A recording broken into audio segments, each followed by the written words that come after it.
আসসালামু আলাইকুম। আশা করি আপনারা সকলে ভালো আছেন।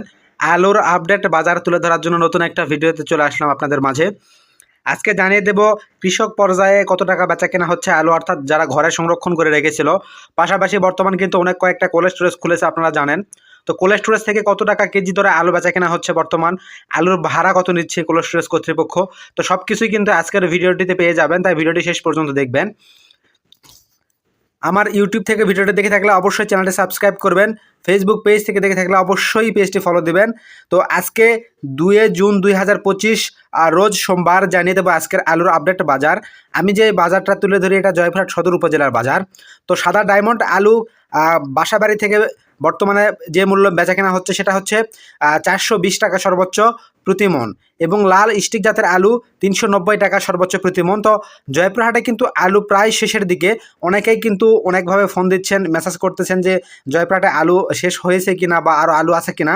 তো যাদের আলু এখনও ঘরে সংরক্ষিত রয়েছে সেটা কিন্তু খুবই কম, অর্থাৎ মোটামুটি 1-2% হয়তো বা আলু রয়েছে, তবে দেশি জাতের আলু কিন্তু মোটামুটি ভালো পরিমাণে রয়েছে বলে আমি জানতে পেরেছি।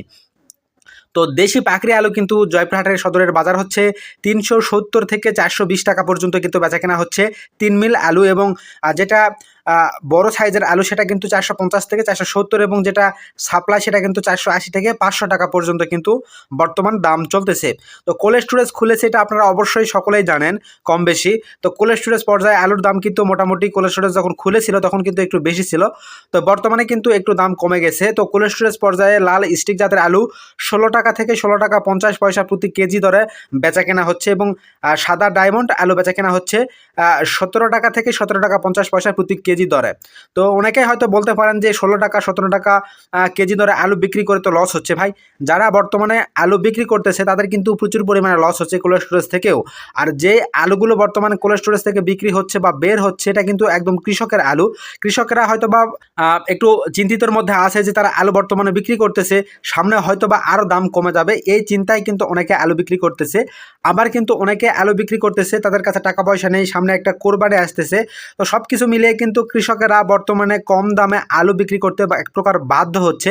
তো তাদের কিন্তু আসলে করার কিছুই নেই, কারণ অনেক ঋণ করে বা অনেক কিন্তু গবাদি পশু ছাগল এসব বিক্রি করে কিন্তু তারা আলু কিন্তু উৎপাদন করেছিল। তো সেইগুলো কিন্তু আর পরবর্তীতে কিন্তু বিক্রি করার পর আর কিনতে পারে নাই।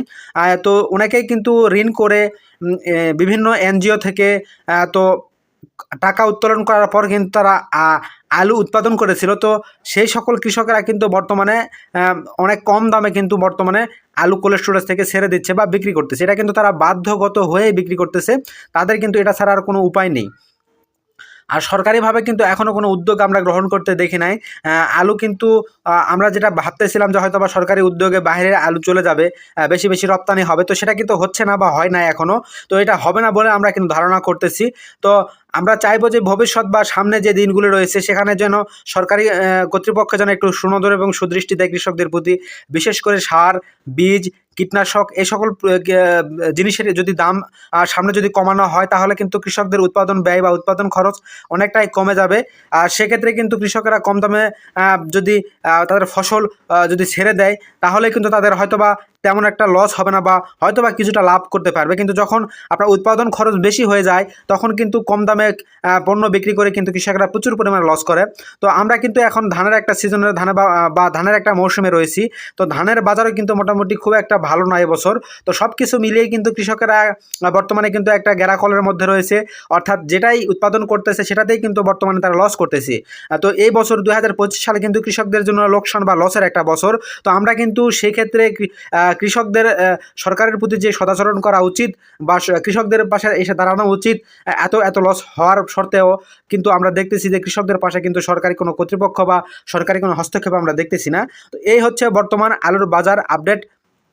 তো ইউটিউব থেকে যারা ভিডিওটি দেখতেছেন অবশ্যই চ্যানেলটি সাবস্ক্রাইব করবেন, ফেসবুক থেকে যারা দেখতেছেন অবশ্যই ভিডিওটি শেয়ার করবেন এবং ফেসবুক পেজটি ফলো দিবেন। তো সকলে ভালো থাকবেন, ধন্যবাদ, আসসালামু আলাইকুম।